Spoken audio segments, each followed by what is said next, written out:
Friends, एक बार फिर से आपका lecture number 4 dual nature of radiation and matter, विकिरण तथा द्रव्य की द्वैत प्रकृति में फिर से आपका हार्दिक स्वागत और अभिनंदन। तो डियर स्टूडेंट, लास्ट लेक्चर में हमने प्रकाश विद्युत प्रभाव का प्रायोगिक अध्ययन किया था और हमने अच्छे से एनिमेशन की हेल्प से उसको समझा था।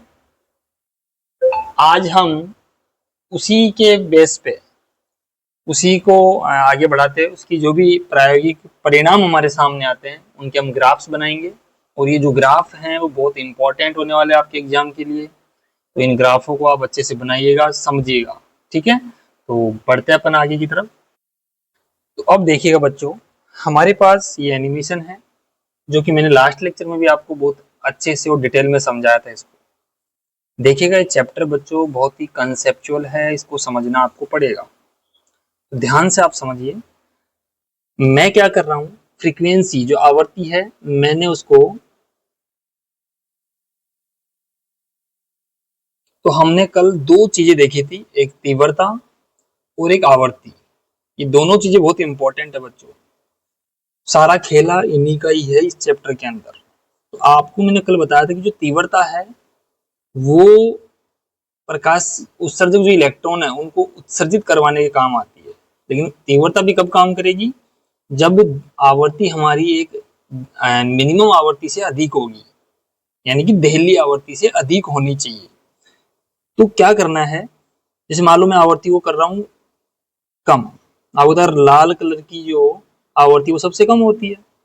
जब आवर्ती कम कर दी यानी आपने देहली आवर्ती से कम आवर्ती कर दी, देहली आवर्ती मतलब एक मिनिमम आवर्ती जिससे इलेक्ट्रॉन निकलने चाहिए थे, आपने उससे भी कम कर दी। तो अब चाहे आप तीव्रता कितनी बढ़ा लो, इलेक्ट्रॉन नहीं निकलेंगे। देख लेना चाहिए, आपके सामने है, मैं तीव्रता बढ़ा रहा हूँ, अब देखो, ये देखो इलेक्ट्रॉन नहीं निकल रहे हैं बच्चों, देख पा रहे हो, मैंने पूरी 100% तीव्रता कर दी, ब्राइटनेस पूरी बढ़ा दी मैंने, तो भी इलेक्ट्रॉन बाहर नहीं निकल रहा धात्विक सतह से।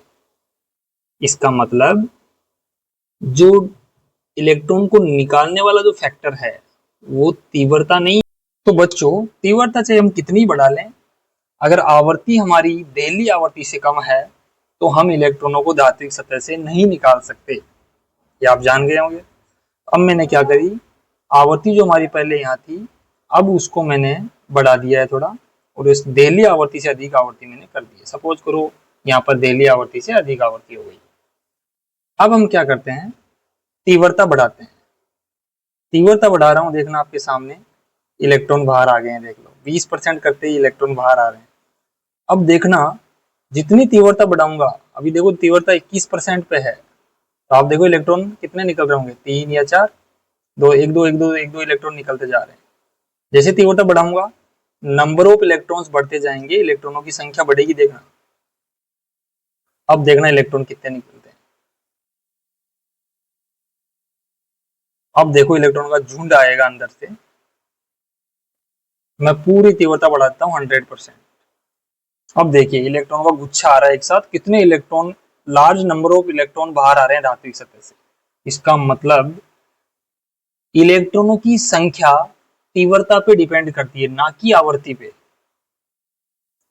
अब आवर्ती पे क्या चीज डिपेंड करेगी वो भी समझ लो। अब मैं आवर्ती को बढ़ाता हूं, देखना आवर्ती का मतलब मैं न्यू बढ़ा रहा हूं, न्यू, और ई बराबर होता है एच इन न्यू। तो न्यू बढ़ाऊंगा तो ई भी बढ़ेगा, यानी ऊर्जा भी बढ़ेगी। तो देखना इलेक्ट्रॉन की ऊर्जा बढ़ेगी और इलेक्ट्रॉन फास्ट गति करना स्टार्ट करेंगे। देखो मैं 452 से आगे जाता हूँ, सॉरी कम जाता हूँ इधर, तो मैं फ्रीक्वेंसी को क्या कर रहा हूँ, क्योंकि आवर्ती इधर कम, ये तरंग दैर्ध्य को दिखा, ठीक है। तो हमने क्या किया, आवर्ती को बढ़ाया तो हमारे पास इलेक्ट्रॉन की स्पीड बढ़ रही है। इसका मतलब स्पीड वाला फैक्टर कौन है, आवर्ती, और इलेक्ट्रॉन की संख्या का फैक्टर कौन है, तीव्रता। ये दोनों चीजें आपको अगर पता है बच्चों तो आप पूरे ग्राफ ड्रॉ कर लेंगे इसके। तो अगर मैं तीव्रता बढ़ाऊंगा तो इलेक्ट्रॉनों की संख्या बढ़ेगी। इलेक्ट्रॉन की संख्या बढ़ने का मतलब क्या है, चार्ज बढ़ रहा है, आवेश बढ़ रहा है, आवेश बढ़ने से करंट बढ़ेगी। देखो करंट की वैल्यू देखना आप, करंट का ये देखो यहाँ पे 0.935 वैल्यू आ रही है। अगर मैं तीव्रता को कम करता हूँ, देखना करंट कम हो रही है ना आपके सामने, ये देखो करंट कम होती जा रही है, 0.146 हो गई, 109 पे आ गई। अब मैं तीव्रता बढ़ा रहा हूँ, देखो 13% आगे जा रही है, तो आपकी करंट भी बढ़ती जा रही है। इसका मतलब तीव्रता और प्रकाशिक विद्युत धारा के बीच संबंध कैसा हो गया? एक सरल रेखा संबंध हो गया, नहीं एक स्ट्रेट लाइन आएगी, दोनों समानुपाती हो गए एक दूसरे के। ठीक है, तो पहला ग्राफ हमारा यही बन रहा है। देखो कल भी मैंने आपको समझाया। इसका मतलब हमने समझा कि अगर मैं इंटेंसिटी को बढ़ाता हूं,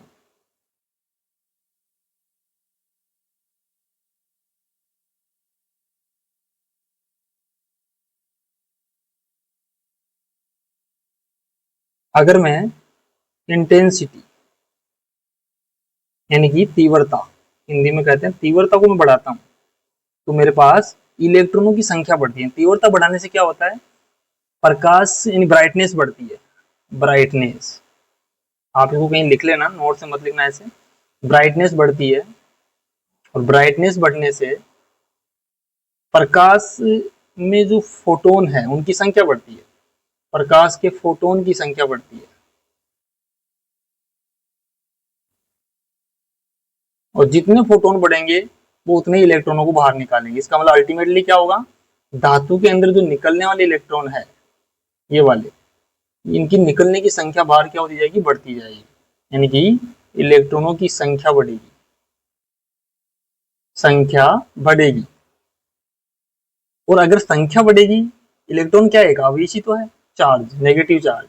आवेश बढ़ेगा, और आवेश बढ़ेगा तो आई बराबर क्या होता है? Q by T. तो आवेश बढ़ रहा है तो करंट भी बढ़ेगा। इसका मतलब विद्युत धारा का मान बढ़ जाएगा। विद्युत धारा का मान बढ़ जाएगा। इसका मतलब सीधा सा मैं कह सकता हूं, इस इतने का निष्कर्ष क्या निकला कि तीव्रता जो है वो डायरेक्टली प्रोपोर्शनल है किसके? प्रकाशिक धारा के, प्रकाशिक विद्युत धारा। ठीक है, तो ये मैंने आपको कल समझाया था। पहला ग्राफ देखो ऐसा ही आ रहा है, फटाफट रीड कर लो इसको। आई होप आपको आज और अच्छे से समझ में आया होगा। जब आपतित प्रकाश की तीव्रता बढ़ाई जाती है तो प्रकाश के फोटोनों की संख्या बढ़ती है, अर्थात फोटोनों की संख्या बढ़ाने पर धातु पृष्ठ से उत्सर्जित इलेक्ट्रॉन की संख्या बढ़ती है, जिसके कारण प्रकाश विद्युत धारा का मान क्या हो जाता है? बढ़ जाता है। तो आप देख पा रहे हैं स्ट्रेट लाइन ग्राफ आ रही है दोनों के बीच, प्रकाश विद्युत धारा और प्रकाश की तीव्रता के बीच। दोनों कैसे हैं? यहाँ लिखना चाहो तो लिख दो, intensity directly proportional to, small I से आप करंट को दर्शा देना, स्मॉल आई से, और बड़े आई से इंटेंसिटी तीव्रता को, दोनों क्या एक दूसरे के समानुपाती। अगला ग्राफ समझते हैं बच्चों। प्रकाश विद्युत धारा पर आरोपित विभव का प्रभाव। हमने विभव कहां लगाया था? वापस चले एनिमेशन की तरफ। पहले एनिमेशन की तरफ चलते हैं, फिर मैं आपको समझाता हूं, या पहले मैं एक बार इसका अच्छे से समझा देता हूं खाली पेज के अंदर ही। ठीक है, यहां समझते हैं। चलो अपन इसको देखिए, हमारा जो प्रकाशिक विद्युत प्रभाव का जो सेटअप था वो कुछ ऐसा था।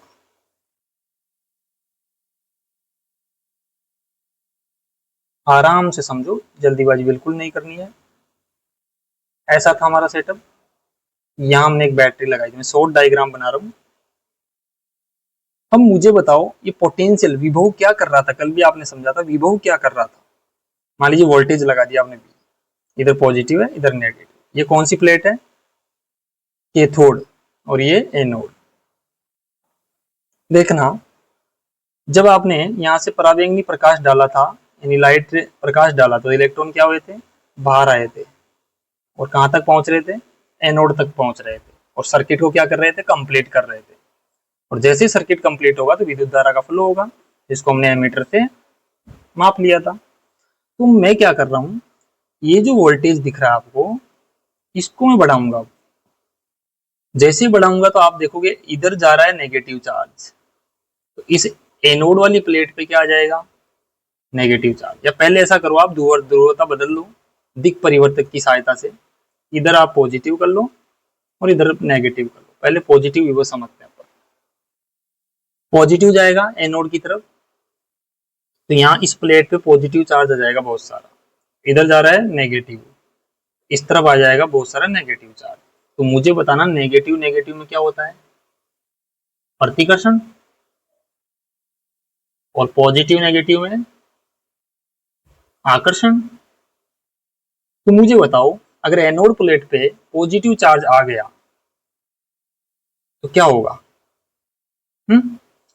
एनोड प्लेट पे पॉजिटिव आ गया, इलेक्ट्रॉन पे नेगेटिव, तो क्या करेगा एनोड? इन इलेक्ट्रॉनों को अपनी तरफ खींचेगा फटाफट। क्या करेगा? इनको अपनी तरफ खींचेगा ऐसे। इलेक्ट्रॉन फटाफट किधर जाएंगे? कैथोड से एनोड की तरफ। इसका मतलब इलेक्ट्रॉन की स्पीड बढ़ जाएगी। स्पीड बढ़ेगी क्योंकि पहले इलेक्ट्रॉन कोई इधर जा रहा था, कोई इधर जा रहा था, सीधे थोड़ी चल रहे थे सारे इलेक्ट्रॉन। लेकिन अब क्या होगा? पॉजिटिव चार्ज का अट्रैक्शन होगा तो इलेक्ट्रॉन सारे एक ही रेखा में चलेंगे, फटाफट जाएंगे उधर, स्पीड बढ़ जाएगी इलेक्ट्रॉन। तो जैसे जैसे मैं पॉजिटिव पोटेंशियल बढ़ाऊंगा, मान लो पहले 1 वोल्ट किया, 2 वोल्ट किया, फिर 3 वोल्ट किया, फिर 4 वोल्ट किया, तो आप देखोगे पॉजिटिव चार्ज की वैल्यू एनोड पे बढ़ती जाएगी। इससे इलेक्ट्रॉन की स्पीड बढ़ जाएगी। आई बात समझ में? तो ये तो हुआ धनात्मक विभव। धनात्मक विभव कब होगा बच्चों? जब एनोड पे तो हो आपका, एनोड किससे जुड़ा हो? पॉजिटिव से, और कैथोड नेगेटिव से। तो ये जो कंडीशन होगी हमारी, वो होगी धनात्मक विभव की। धनात्मक विभव। और इसका उल्टा कर दूं तो, अगर मैं, जो मैंने दिक् परिवर्तक लगाया था ना बच्चों डायग्राम में कल वाले में, वो इसीलिए लगाया था कि आप जब चाहे ध्रुवता चेंज कर सकते हो। कभी भी एनोड को नेगेटिव दे सकते हो, कभी भी एनोड को पॉजिटिव। आप क्या करो, अब की बार ध्रुवता चेंज कर लो, इस तरफ पॉजिटिव कर दो और इस तरफ कर दो नेगेटिव। इस बार जो वोल्टेज जाएगा या जो चार्ज जाएगा, वो इस बार कैथोड वाली प्लेट पे पॉजिटिव हो जाएगा बच्चों। क्या हो जाएगा? पॉजिटिव। और एनोड वाली प्लेट पे क्या हो जाएगा? नेगेटिव। तो अब क्या होना चाहिए बताओ? अब होगा यूं कि एनोड पे नेगेटिव आ गया, कैथोड से इलेक्ट्रॉन निकल रहे थे, तो अब एनोड वाली प्लेट क्या खींचेगी थोड़ी इलेक्ट्रॉन को इस बार, क्योंकि नेगेटिव नेगेटिव में क्या होता है बच्चों? प्रतिकर्षण होता है। क्या होता है? प्रतिकर्षण। तो देखो स्टार्टिंग में क्या होगा, इलेक्ट्रॉन जाएंगे इधर, लेकिन कुछ जैसे मैं वोल्टेज को बढ़ाऊंगा, मान लो -1 वोल्ट किया, -2 वोल्ट किया, -3, नेगेटिव करना है ना इस बार, तो आप देखोगे यहाँ चार्ज की मात्रा बढ़ती जाएगी एनोड पे नेगेटिव की, और ये इलेक्ट्रॉनों को इस तरफ धक्का देने लग जाएगी ये प्लेट, यानी इनको अपनी तरफ नहीं बुलाएगी ये। इसका मतलब इलेक्ट्रॉन यहीं कहीं रुक जाएंगे, सर्किट पूरा करेंगे नहीं, जाएंगे नहीं प्लेट तक। तो जब सर्किट कंप्लीट नहीं होता, प्रकाश विद्युत धारा की वैल्यू क्या हो जाएगी? 0। तो आप स्टार्टिंग में तो क्या होगा, कुछ इलेक्ट्रॉन तो चले जाएंगे क्योंकि उनके गतिज ऊर्जा अधिक होगी, कुछ इलेक्ट्रॉन की ज्यादा होती है ऊर्जा, कुछ की कम होती है। क्योंकि जो सरफेस वाले इलेक्ट्रॉन होते हैं ना, यहाँ से जो निकलते हैं फटाफट, वो फटाक से निकल के चले जाते हैं, और जो धातु के थोड़ा अंदर होते हैं वो थोड़ा लेट निकलते हैं, तो उनकी गतिज ऊर्जा कम होती है। जो अधिकतम गतिज ऊर्जा वाले वो तो निकल जाते हैं, इसको पार कर जाते हैं इस विभव को, लेकिन कुछ इलेक्ट्रॉन रह जाते हैं। लेकिन हम क्या कम थोड़ी है, इंसान है भाई, इंसान पोटेंशियल बढ़ाता जाएगा, 4 वोल्ट 5 वोल्ट रोकना तो पड़ेगा इलेक्ट्रॉनों को। तो सब इलेक्ट्रॉन एक टाइम बाद रुक जाएंगे, और जिस विभव पे ही इलेक्ट्रॉन रुक जाते हैं बच्चों, उस टाइम प्रकाश विद्युत धारा का मान 0 हो जाता है, और उस विभव को, उस ऋणात्मक विभव को ही निरोधी विभव कहते हैं। क्या कहते हैं? निरोधी विभव कहते हैं। आइए अब इस पूरे जो इतना मैंने समझाया, इसको हम एक्सपेरिमेंट से समझते हैं, जो हमारा एनिमेशन है। तो चलिए बच्चों, अब हमारे एक्सपेरिमेंट से समझते हैं। अब हमारे को इस बैटरी का जो विभव आप देख रहे हो इस टाइम 0 0 पे, सबसे पहले मैं आपको धनात्मक विभव समझाता हूँ। देखना बच्चों, मैं धनात्मक वोल्टेज बढ़ा रहा हूँ, अभी 0 0 है, आप देखो मैं वोल्टेज को बढ़ाना स्टार्ट करता हूँ। देखो 1.80 करा मैंने, तो आप देखो एनोड पे पॉजिटिव चार्ज आ गया और कैथोड पे नेगेटिव, दिख रहा हुआ रेड कलर में पॉजिटिव चार्ज। तो इलेक्ट्रॉन देखो फटाफट भाग रहे हैं, यानी खींच रहा है ना इलेक्ट्रॉनों को। मैंने कहा था धनात्मक विभव जितना बढ़ाओगे इलेक्ट्रॉन की स्पीड बढ़ जाएगी।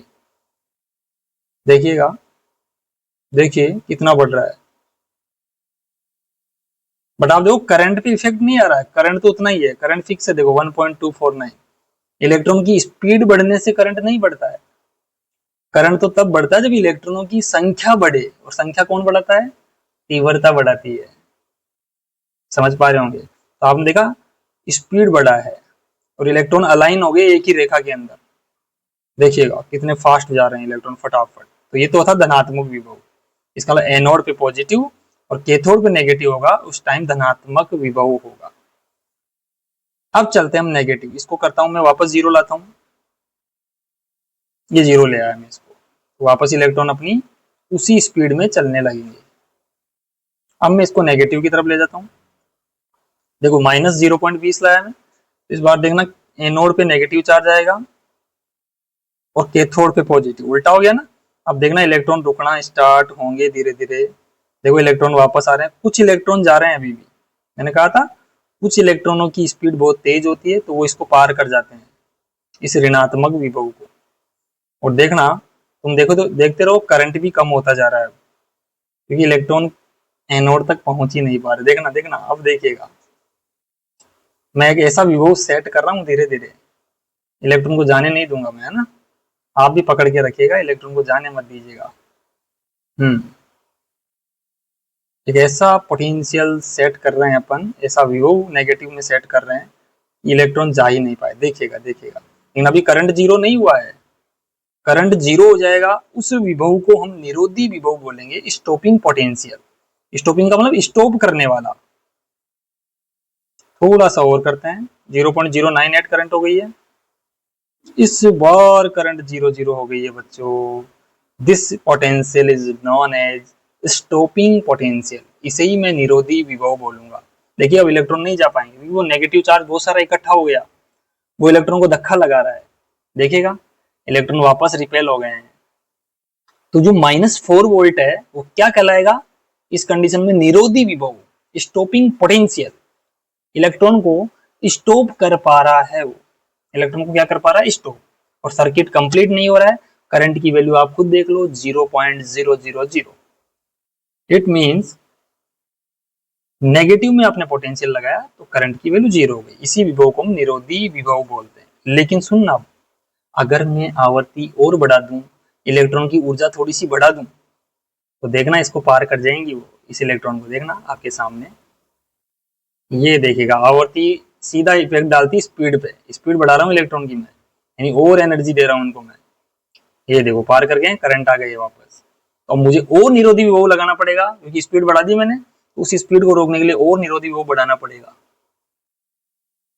फिर करंट मैंने जीरो कर दी -5.40 पे, रोक दिया ना मैंने इलेक्ट्रॉन को, इसका मतलब फिर करंट जीरो। अब मैं फिर से देखना, आवर्ती को बढ़ाता हूँ, फिर स्पीड बढ़ाऊंगा मैं, करंट फिर आ जाएगा, इसका मतलब क्या हुआ, फिर आगे ना करंट। फिर मैं रोकना चाहूंगा तो और मुझे पोटेंशियल नेगेटिव में विभव बढ़ाना पड़ेगा, ये लो फिर जीरो जीरो कर दिया मैंने, -7.20। इसका मतलब सीधा सा संबंध आप समझ में आया आपको, निरोधी विभव का संबंध आवर्ती से नहीं है, ओ सॉरी तीव्रता से नहीं है, आवर्ती से है। जितनी आवर्ती बढ़ाओगे आपको उतना ही निरोधी विभव बढ़ाना पड़ेगा इलेक्ट्रॉन को रोकने के लिए। तीव्रता कितनी कुछ ही कर लो चाहे, कोई फर्क नहीं पड़ेगा। देख लो तीव्रता लो मैं पूरी कर देता हूँ, 100% कर देता हूँ, करंट फिर भी जीरो ही है, क्योंकि इलेक्ट्रॉन तो जा ही नहीं पा रहे ना। स्पीड को तो कौन डिसाइड करता है, आवर्ती। तो प्यारे बच्चों आपको ये एक्सपेरिमेंट अच्छे से समझ में आया होगा, सारे ग्राफ इसी से रिलेटेड है, आगे आइएगा समझ लेते हैं फटाफट। तो मैंने आपको बताया, फटाफट पढ़ लीजिएगा,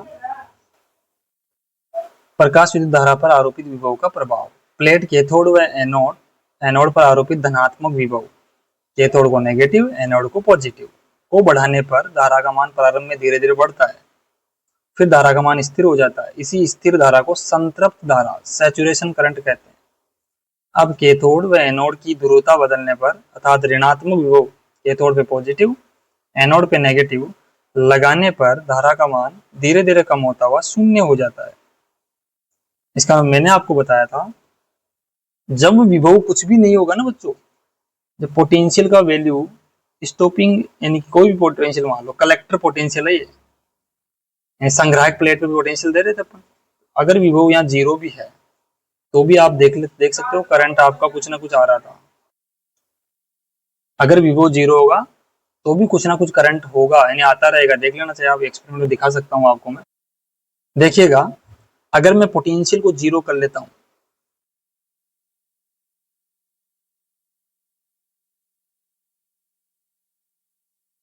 पोटेंशियल जीरो हो गया, फिर भी देखो करंट आ रहा है कुछ ना कुछ, यानी हमने बैटरी लगाई ही नहीं, फिर भी करंट आ रहा है 1.191, क्योंकि फ्रीक्वेंसी बहुत तेज कर रखी है आवर्ती मैंने, तो आवर्ती पे डिपेंड कर रही है करंट। देखो सॉरी, आवर्ती पे डिपेंड नहीं करती करंट, क्योंकि एनिमेशन में थोड़ा मिस्टेक है, इसलिए वैल्यू दे रहा है आपको, तीव्रता पे डिपेंड करती है करंट। तो देखो इसका मतलब पोटेंशियल विभव 0 0 कर दिया आपने तो भी करंट की वैल्यू कुछ ना कुछ होती है, क्योंकि इलेक्ट्रॉन कुछ ना कुछ तो जाते हैं ना कैथोड से एनोड तक, और सर्किट को क्या कर लेते हैं कंप्लीट, जिससे करंट का वैल्यू हमें मिलता है।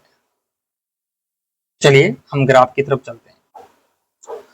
तो अब हमारा जो ग्राफ बनेगा देखिएगा कैसे बनाएंगे हम, तो कुछ ना कुछ v बराबर 0 पे भी हमें कुछ ना कुछ करंट मिलेगा जो कि इतना होगा, फिर करंट का वैल्यू थोड़ा सा अचानक से बढ़ेगा, इतना सा ड्रॉप आएगा, हल्का सा इंक्रीज आएगा, फिर करंट क्या हो जाएगा, सेचुरेट हो जाएगा, फिक्स हो जाएगा ऐसे पॉजिटिव में, क्योंकि स्पीड बढ़ रही थी, तो इसे बोलते हैं संतृप्त धारा। फिक्स हो गई ना धारा, फिर विभव कितना ही बढ़ा लो आप, कोई फर्क नहीं पड़ेगा करंट पे। और ऋणात्मक में क्या हो रहा था, धीरे धीरे इलेक्ट्रॉन रुकना स्टार्ट हो गए थे, और एक ऐसा विभव आया था जिसमें सारे इलेक्ट्रॉन रुक गए थे, और इस ऋणात्मक विभव को वी एस बोलते हैं, स्टॉपिंग, एस का मतलब स्टॉपिंग पोटेंशियल, ऋणात्मक विभव यानी कि निरोधी विभव, निरोधी विभव। तो ग्राफ समझ में आई बात आपको, ये जो ग्राफ है यहाँ पर ये संतृप्त धारा का है, संतृप्त धारा का। तो प्रकाश विद्युत धारा और धनात्मक विभव और ऋणात्मक विभव में हमने ग्राफ बना दिया है। ये डेफिनेशन आपसे पूछी जाती है बच्चों, निरोधी विभव या अंतक विभव इसी के अंदर है, कैथोड के सापेक्ष एनोड को दिया गया वह न्यूनतम ऋणात्मक विभव जिस पर प्रकाश विद्युत धारा का मान क्या हो जाए, शून्य हो जाए, उसे निरोधी विभव कहते हैं। निरोधी विभव हम क्या कर रहे थे, गतिज ऊर्जा बढ़ा रहे थे इलेक्ट्रॉनों की, जितना आवृत्ति बढ़ा रहे थे उतनी ऊर्जा बढ़ रही थी, उतना ही हमें विभव लगाना पड़ रहा था।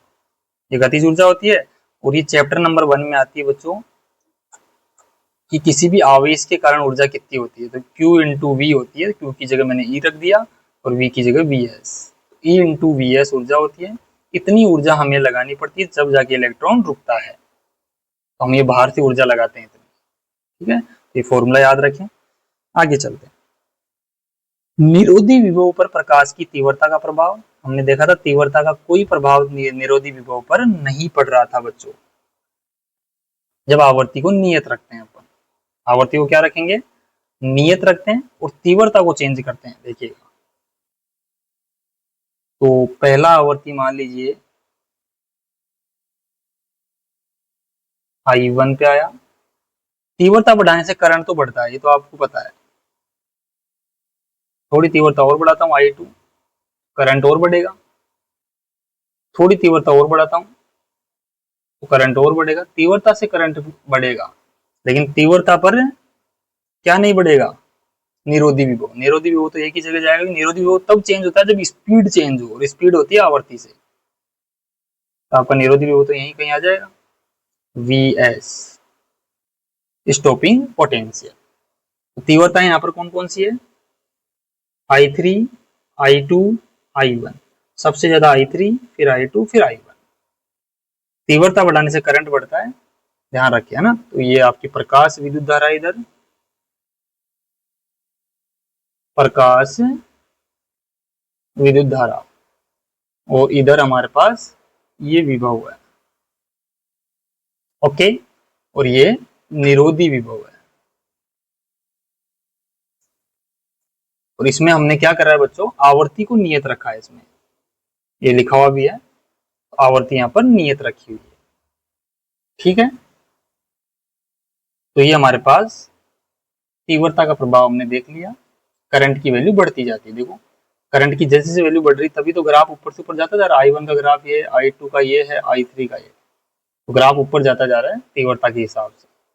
चले आगे नेक्स्ट, निरोधी विभव पर आवर्ती का प्रभाव, ये वही प्रकाश विद्युत धारा है और ये विभव है। इस बार मैं तीव्रता को नियत रखूंगा, क्योंकि जब आवर्ती का प्रभाव देखूंगा तो तीव्रता को नियत रखूंगा, और जब तीव्रता का देखूंगा तो आवर्ती को क्या रखूंगा, नियत रखूंगा। ठीक है, चलिएगा, तो वही बनेगा ऐसे।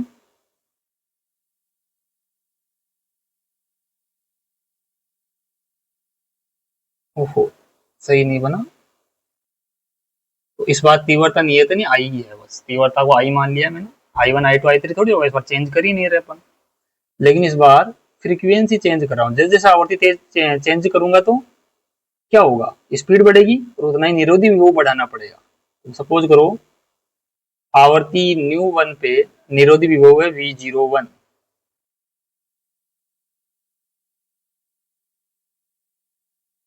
अरे एक मिनट, ν1 ν2 बाद में लिखूंगा ना। फिर मैंने आवर्ती को और बढ़ाया, निरोधी विभव बढ़ेगा साथ में, ये मैंने आपको एनिमेशन में दिखाया था। आवर्ती को और बढ़ाया तो निरोधी विभव और बढ़ जाएगा। सपोज करो ये ν3 है, ये ν2 है, और ये ν1 है। तो ν3 ग्रेटर देन ν2 ग्रेटर देन ν1। तो ν3 सबसे ज्यादा है और ν1 सबसे कम। इसका कंक्लूजन आप लिख सकते हो कि निरोधी जो विभव है, बच्चों बहुत अच्छे अच्छे कॉन्सेप्ट है यहाँ पर, डेरिवेशन तो है ही नहीं। निरोधी विभव डायरेक्टली प्रोपोर्शनल है आपका किसके, आवर्ती के। जितनी ज्यादा आवर्ती बढ़ाओगे उतना निरोधी विभव बढ़ेगा। और ऊपर वाले में क्या था, तीव्रता डायरेक्टली प्रोपोर्शनल है प्रकाश विद्युत धारा के।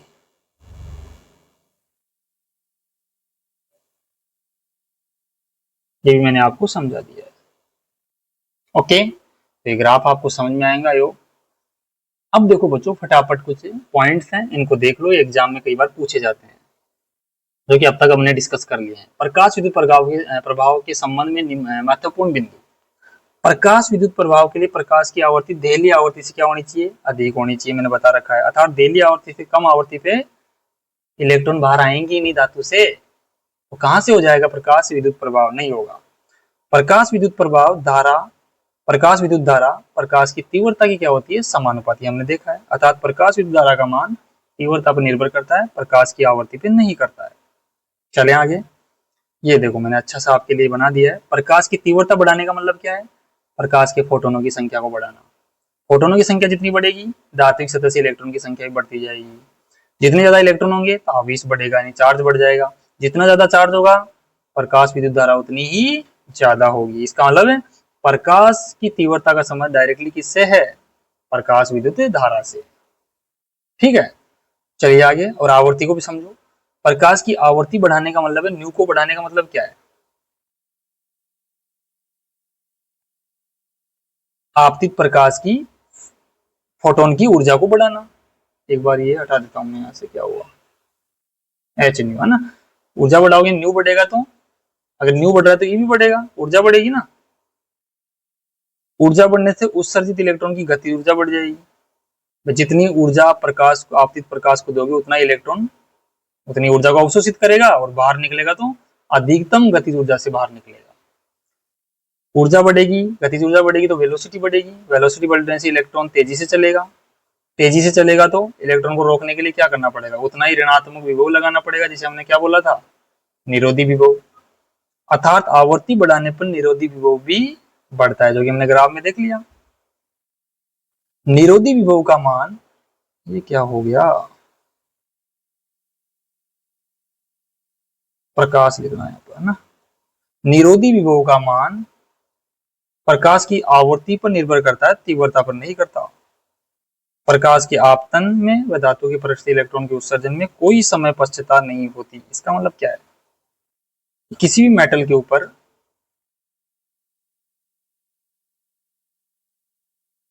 ये इलेक्ट्रॉन है बहुत सारे, प्रकाश डाला, जैसे प्रकाश डाला तो इलेक्ट्रॉन फटाक से बाहर आ जाएगा, ऐसा कहना चाह रहा है। यानी कोई भी समय पश्चता, यानी कोई भी टाइम का डिफरेंस नहीं आएगा। ऐसा नहीं कि आपने प्रकाश डाला उसके 1-2 घंटे बाद इलेक्ट्रॉन बाहर निकल रहा है धातु से, ऐसा नहीं होगा। जैसे इलेक्ट्रॉन डालोगे उसके जस्ट इलेक्ट्रॉन बाहर निकल जाएगा। और ये कितना टाइम लेता है बच्चों, ये बता देता हूँ, कई बार पूछ लिया जाता है, आपके एनसीईआरटी में लिखा हुआ है अराउंड 10⁻⁹ सेकंड का टाइम लेता है निकलने में, क्योंकि बहुत स्मॉल टाइम है, बहुत छोटा टाइम है। ठीक है, तो कोई समय पश्चातता नहीं होगी, टाइम लेग नहीं होगा, फटाक से इलेक्ट्रॉन बाहर आ जाएगा। प्रकाश विद्युत प्रभाव की व्याख्या करने में चिरसम्मत जो क्लासिकल थ्योरी थी, वेव थ्योरी थी, वो कैसे फेल हुई। चिरसम्मत सिद्धांत के अनुसार जब आपतित प्रकाश की तीव्रता बढ़ाई जाती है तो ऊर्जा का मान बढ़ता है, जिससे इलेक्ट्रॉन धीरे धीरे अवशोषित करके धात्विक सतह से बाहर आ जाता है, जबकि वास्तव में इलेक्ट्रॉन उत्सर्जन प्रकाश की तीव्रता पर निर्भर ही नहीं करता। इलेक्ट्रॉन का उत्सर्जन तो तीव्रता आवर्ती पर निर्भर करता है। आपने देखा था अगर आवर्ती ढेली आवर्ती से कम है तो इलेक्ट्रॉन निकलेंगे ही नहीं, चाहे तुम कितनी तीव्रता बढ़ा लो। इसमें तीव्रता वो फैक्ट्री नहीं है, इलेक्ट्रॉन को निकाल ही नहीं सकती तीव्रता, तो इसका मतलब इनके फेलियर एक तो सामने आया। दूसरा देखो, चिरसम्मत सिद्धांत के अनुसार देहली आवर्ती नाम की कोई चीज ही नहीं होती है, कोई अवधारणा ही नहीं होती, जानते ही नहीं है देहली आवर्ती क्या होती है। कौन? वेव थ्योरी वाले, जिन्होंने तरंग मान रखा था प्रकाश को, जानते ही नहीं है। इसका इनका एक फेलियर हो रहा गया, ये देहली आवर्ती को जानते ही नहीं है, जबकि देहली आवर्ती वो लिमिट है जिससे पहले अगर आवर्ती है तो धात्विक सतह से इलेक्ट्रॉन बाहर नहीं निकलेंगे, उसके बाद में ही इलेक्ट्रॉन निकलेंगे। अगला देखो, इस सिद्धांत के अनुसार उत्सर्जित इलेक्ट्रॉन की गतिज ऊर्जा आपतित प्रकाश की तीव्रता पर निर्भर करती है। भाई तीव्रता पे कहां करती है, गतिज ऊर्जा तो आवर्ती पे करती है। न्यू बढ़ाओगे एनर्जी बढ़ेगी, जितनी एनर्जी बढ़ेगी इलेक्ट्रॉन उतनी अवशोषित करेगा और बाहर फटाक से निकलेगा तेज गतिज ऊर्जा के साथ में। इसका मतलब आवर्ती बढ़ाने पे इलेक्ट्रॉन की गतिज ऊर्जा बढ़ती है, ना कि तीव्रता बढ़ाने पे। यानी कुल मिला के वेव थ्योरी वाले तीव्रता को ज्यादा हाइप कर रखा है, इन्होंने तीव्रता को मान रखा है सब कुछ, जबकि ऐसा नहीं है, आवर्ती से हो रहा है सारा काम है ज्यादातर।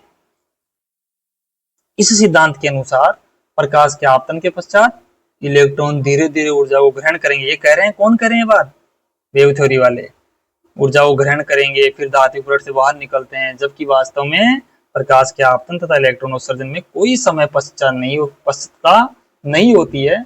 इसमें टाइम लगता है ओनली इतना सा, फटाक से बाहर आता है।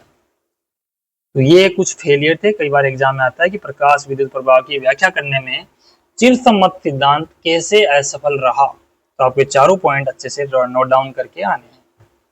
तो बच्चों आज के लिए इतना ही, फिर से मिलेंगे नेक्स्ट लेक्चर में और हम देखेंगे कैसे इस फेलियर को आइंस्टीन ने दूर किया। आइंस्टीन ने प्रकाश को कण मानते हुए प्रकाश विद्युत प्रभाव को कैसे समझाया, वो अगले लेक्चर में हम देखेंगे। और अब हमारा ये चैप्टर जल्दी ही पूरा भी होने वाला है। ठीक है, अगले 2 या 3 लेक्चर में हमारा चैप्टर फिनिश हो जाएगा। थैंक यू प्यारे बच्चों for watching this video. Love you my dear students. ऐसे ही आप देखते रहें और इन छुट्टियों को यूज करते रहें अच्छे से।